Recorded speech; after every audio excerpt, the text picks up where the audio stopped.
Let's talk about E&O insurance. What is E&O insurance? When does a filmmaker need to begin the policy? And are there times when a filmmaker will not need E&O insurance?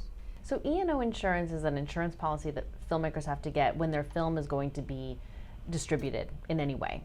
It stands for errors and omissions, and it covers things like copyright infringement, trademark infringement, personal rights violations, violations of rights of publicity, those things that you can't touch, but which every filmmaker is susceptible to if there is some sort of claim for copyright infringement or something of that nature. So that's what E&O insurance covers you for. As to when you get E&O, it really depends. I think Michael will say get it early all the time. Would you say that? Well, as early as you can. As early as you can. I work on a lot of films that are maybe so small or just very discreet, not controversial at all, a feature film that really is just shooting in 1 or 2 locations where the risk of needing E&O is very low, and they can wait until a little bit later if they need to for budgetary reasons. If you're dealing with a film that's a little more controversial, something that's out in the open that is just dealing with a controversial topic or something of that nature, then you should get it a lot earlier, especially if you're doing something without permission.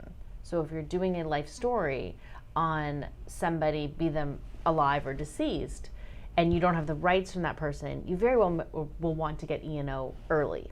Because what it will do is if that estate comes after you and says, hey, you don't have the rights to do this, you got to shut down production, you have your insurance in place, and it gives you, one, the confidence, but two, a limit on your financial liability to say, yes, we are doing this. It's appropriate for us to do a life story right. We have a First Amendment right to tell the story, and by the way, we have an insurance company that's backing us up. And so it really depends on the project how early you need to get it, but as early as possible, as Michael said, is always prudent.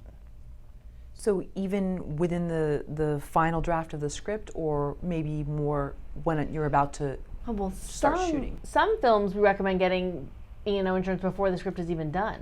Yeah, I think Dominique Strauss-Kahn that you mentioned before, that was done very early. I mean, that was very high risk, and so they wanted to have insurance in place early because if it leaked that the script was being written, someone could potentially try to stop it. Yeah, on that one, absolutely at the script stage. In fact, that was a condition of one of the financial backers, that the filmmaker had to show proof of insurance for smart financier in that case. Do you have a list of carriers in your book? Yes. We do. Do? Okay. We do. Great. Yes. We actually have a list of brokers. Brokers, just to okay. be nuanced about it. We have a list of brokers, and they kind of go out to the same carriers that will issue the policy. We have a list of great brokers that are very proficient with independent film, documentary films, and fair use, and make the process very easy.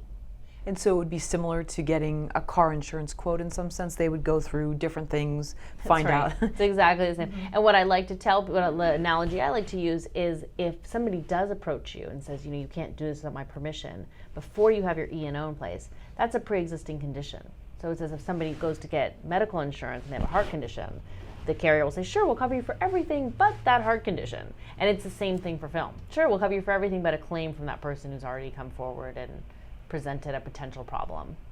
And if the filmmaker were to conceal that there was a pre-existing problem, then that would be later on down the line if something did happen. Right. So no just coverage. No coverage. Yeah, and same as medical insurance. If you don't disclose something on your application, it's fraud, and they won't be obligated to cover you.